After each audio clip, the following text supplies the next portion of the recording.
Olá pessoal, tudo bom? Sou o professor Nelson Adria, venho aqui rapidamente falar de novo sobre a segunda parte da nossa análise ligado ao vídeo do Felca. E eu quero destacar para vocês aqui basicamente o que já a parte que está relacionado justamente à denúncia que o Felca faz, principalmente a questão da exploração de menores, né, de crianças, né? O caso, por exemplo, do Ítalo Santos, né, com a Camelinha, né, alguns outros programas, eu diria assim, alguns outros modelos ou perfis que têm essa ideia da exploração sexual de crianças e adolescentes, né? Tudo isso aqui nós vamos abordar, né, já na segunda parte, que é um tema mais pesado, né, que fala sobre exploração sexual. Eu não vou entrar muito nos detalhes do vídeo em si, porque são coisas que você já conhece. O que eu, na verdade, vou destacar é mais a questão, mais o panorama do ponto de vista sociológico e a lógica que as redes sociais têm no sentido de expor essas notícias, essas informações, né, com teor sexual. Mas, pessoal, de novo, gostaria que você se inscrevesse no meu canal, fique à vontade, dê o seu comentário, o canal também é seu. Vamos lá, gente. O vídeo do Felca, ele começa de uma maneira mais tranquila, falando sobre a postura, o comportamento de crianças e adolescentes numa postura mais adulta, o termo é adultização, tá? E eu fiz uma análise sobre isso no último vídeo. E agora eu vou destacar uma questão mais ligada à exploração sexual. A gente sabe que o vídeo do Felca, né, teve uma repercussão muito grande, ao ponto de até mesmo estar influenciando o Congresso Nacional a criar algumas leis, principalmente no sentido de uma melhor, uma melhor forma de controle de conteúdos, tá? Porque o problema está aí, gente. É importante destacar, porque há um debate muito do tipo, olha, o tema, o Ítalo Santos que fez um vídeo onde existe ali uma exposição do corpo de crianças e de adolescentes, tá? O caso do outro perfil, que é o chamado de Bel para crianças, onde uma mãe literalmente põe a filha em situações bastante embaraçosas e terríveis, no sentido, por exemplo, de conseguir a monetização, tá? Quer dizer, ela transforma a filha dela praticamente numa cobaia, algo nesse sentido, tá? Então, você tem esses modelos, tá, que eles visam a questão de expor a criança ou adolescente numa situação vexatória, numa situação de apelo sexual, tem de tudo um pouco, tá? Mas o que eu quero destacar para vocês aqui é assim, é, como é que isso acontece? Por que isso acontece? Por que alguns temas eles são mais abordados pelo algoritmo e outros menos? Tá? Porque se o algoritmo fosse democrático, existiria aqui uma maior exploração de qualquer tema. Tá? Se eu, Nelson, por exemplo, estiver falando sobre política, o meu tema ele seria usado, digamos assim, pelo algoritmo no mesmo nível, por exemplo, do que um tema com teor sexual. Mas não é isso que acontece. Né? O sistema em si, o modelo de monetização, cria um padrão de uma maior exposição, o maior espalhamento, digamos assim, de alguns temas, tá? Do que outros. Tá? E aí que está o problema. Tá? Porque quando o Ítalo Santos ele põe um vídeo onde você tem ali uma exposição do corpo de meninas, tende-se, na verdade, que esse tema, por polêmico que ele possa ser, ele dá mais monetização. Ele faz com que, na verdade, as visualizações sejam maiores, entendendo? Isso é uma lógica que não foi criado pelo influenciador fulano ou ciclano. É uma lógica das próprias redes sociais, das big techs, que elas criam esses modelos, né? Porque o algoritmo ele é um modelo de programa, ele foi programado para poder direcionar determinados temas mais do que outros. E aí que está a grande questão que a gente tem que avaliar e entender, tá? Porque se tu tem, por exemplo, um programa Bel para crianças, aonde mostra lá a menina passando por situações vexatórias, né? Esse tema ele é mais interessante do que um tema ligado à conscientização da natureza, da proteção da natureza. Quem é que define isso? O algoritmo, que na verdade ele já é programado para isso, né? Então você tem aí um problema sério.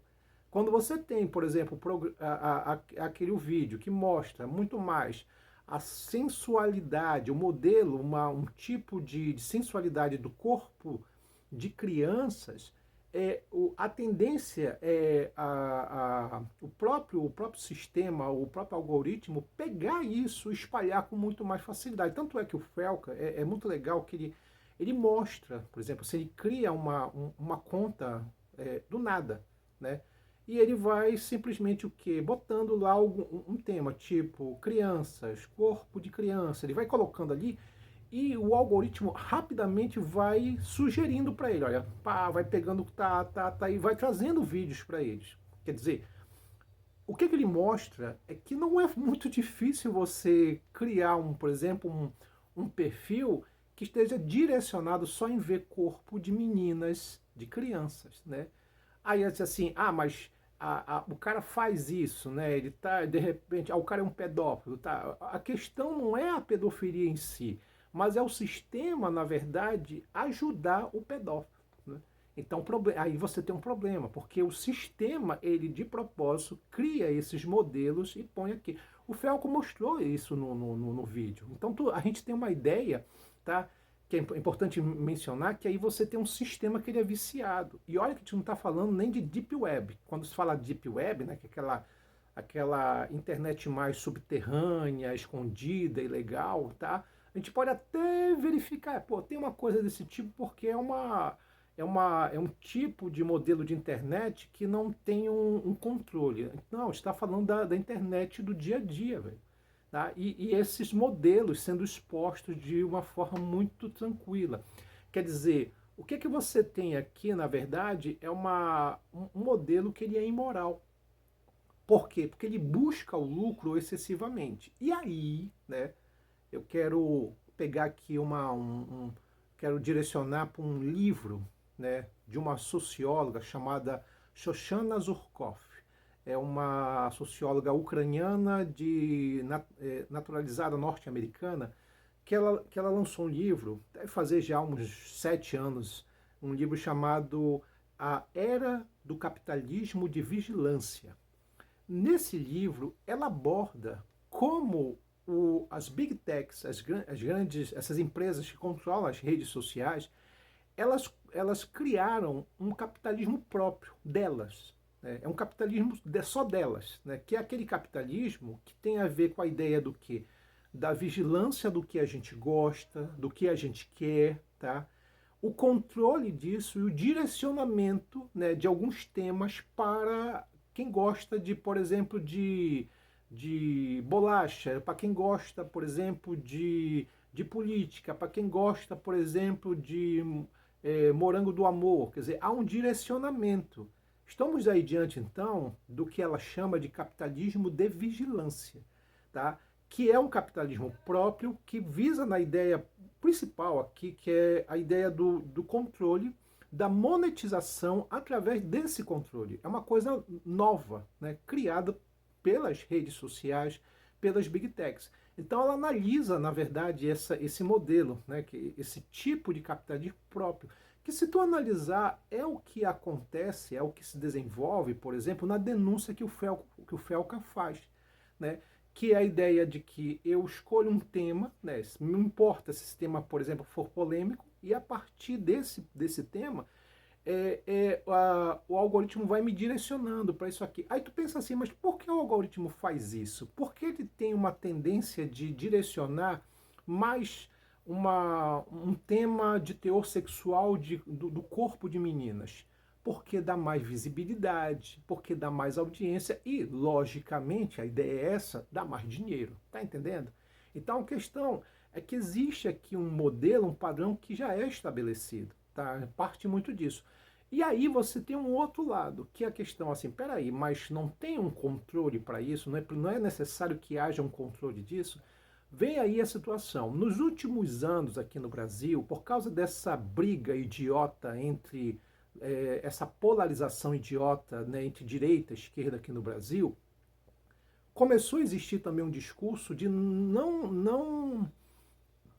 não do não controle das redes sociais. Porque uma ala da extrema-direita usa o discurso do tipo: olha, se existir o controle, o monitoramento, isso quebra a ideia da livre expressão, né? O modelo de livre expressão. Então, é um discurso que, se tu analisar com calma, ele é até bastante cínico. Por quê? Porque se você, num ambiente como nas redes sociais, não existe o controle, o controle, por exemplo, do que vai ser posto ou não, e a ideia aqui é só o lucro, basicamente isso, você tem, na verdade, o que? O abuso, como é o que aconteceu no caso aí do Ítalo Santos, como é o que aconteceu com o caso de outros indivíduos que fazem esse modelo de exploração ligado à imagem do corpo de meninas, está entendendo? Quer dizer assim, em todo lugar você precisa ter um controle das coisas.